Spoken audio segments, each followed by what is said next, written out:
নমো ব্রহ্মণ্য দেবায় গো ব্রাহ্মণ্য হিতায় চ জগদ্ধিতায় শ্রীকৃষ্ণায় গোবিন্দায় নমো নমো। পরমেশ্বর ভগবানের কাছে ব্রাহ্মণ এবং গাভী সবচেয়ে প্রিয়। তাই সেই চতুষ্কুমার চারি ব্রাহ্মণ তাদের মনে ইচ্ছা হয়েছে বৈকুণ্ঠপতি ভগবানকে দর্শন করবে। যা চতুষ্কুমার যখন বৈকুণ্ঠে যাচ্ছেন, বৈকুণ্ঠের দুই দ্বারপাল জয় আর বিজয় তারা বাধাপ্রাপ্ত। বাধা দিলেন চতুষ্কুমারকে। কেন না, ভগবান তখন বিশ্রাম করছেন। জয় বিজয় যখন চতুষ্কুমারকে বাধা দিল, চতুষ্কুমার তোমার ক্রোধান্বিত হয়ে গেলেন। ক্রোধান্বিত হয়ে চতুষ্কুমার দ্বারপাল জয় বিজয়কে অভিসম্পাত করলেন। যখন অভিশাপ দিল, তখন অন্তর্যামী ভগবান অন্তরে জানতে পারলেন।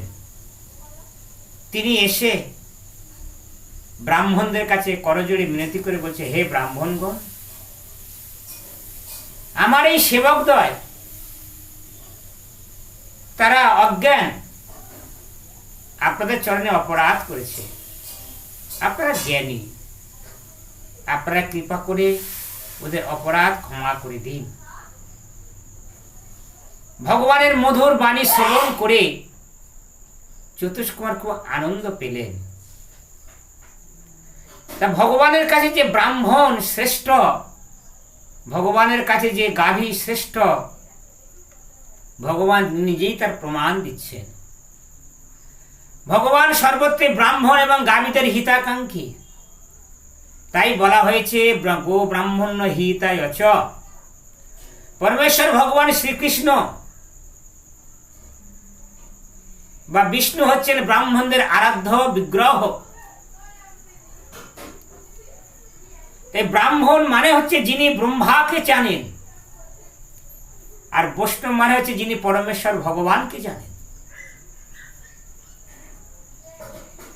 যিনি বৈষ্ণব হয়েছেন তিনি ইতিমধ্যে ব্রাহ্মণ হয়ে গেছেন। কারণ ভগবত উপলব্ধির প্রাথমিক স্তর হল ব্রহ্মকে উপলব্ধি করা। যিনি ব্রহ্মকে উপলব্ধি করতে পেরেছেন তিনি ভগবত উপলব্ধির প্রাথমিক স্তরে রয়েছেন। যিনি মনে করছেন যে ব্রাহ্মণ পরিবারে জন্মগ্রহণ করলে ব্রাহ্মণ হওয়া যায় না, তিনি গুণগতভাবে বংশগতভাবে ব্রাহ্মণ হতে পারে, কিন্তু গুণগতভাবে ব্রাহ্মণ নয়। তাকে ব্রাহ্মণোচিত গুণাবলী অর্জন করতে হয়। তাই চৈতন্য চরিতামৃতে বৈষ্ণবের 26টি গুণাবলীর কথা বর্ণনা করা হয়েছে এবং শ্রীমদ্ ভাগবত গীতায় ব্রাহ্মণের 9টা গুণের কথা বর্ণনা করা হয়েছে। সম দম তপ শৌচ ক্ষান্ত আর্যবম জ্ঞান বিজ্ঞান আস্তিকম ইতি ব্রহ্ম কর্ম স্বভাবজম। তাই যিনি বৈষ্ণব হয়েছেন তিনি ইতিমধ্যে ব্রাহ্মণ।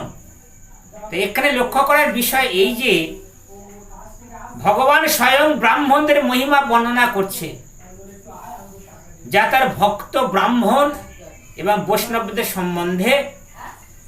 তথাকথিত ব্রাহ্মণেরা যারা ব্রাহ্মণ পরিবারে জন্ম গ্রহণ করেছে কিন্তু ব্রাহ্মণোচিত কোনো গুণাবলী নেই, তাদের সম্বন্ধে যে কথাগুলি বলা হয়েছে ভুলবশত তা কখনো মনে করা উচিত নয়।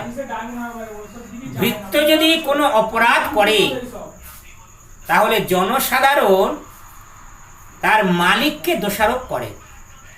ঠিক যেমন শরীরের কোনো অঙ্গে যদি শ্বেত কুষ্ঠ হয় তার ফলে সমস্ত শরীর দূষিত হয়ে যায়। তাই বৈষ্ণবদের পূর্ণরূপে যোগ্যতা অর্জন করা উচিত। তাদের সদা সর্বদা অপরাধ শূন্য হওয়া উচিত। বৈষ্ণব অপরাধ, ভক্ত অপরাধ সবচেয়ে ভয়ঙ্কর। এই বৈষ্ণব অপরাধগুলোকেই ভগবানের শ্রী অঙ্গে ক্ষত চিহ্ন সঙ্গে তুলনা করা হয়েছে। ভক্ত যদি কোনো অপরাধ করে, সেই অপরাধটা স্বয়ং ভগবান বলছে আমার সেবকরা অপরাধ করেছে, সেটা আমার দ্বারাই হয়েছে, আমি সেই অপরাধ করেছি, আপনারা কৃপা করে আমার ভক্তের অপরাধ ক্ষমা করে দিন, আমার সেবকের অপরাধ ক্ষমা করে দিন, আমি অপরাধ করেছি। এটাই হলো ভগবানের দৈন্যতার পরিচয়।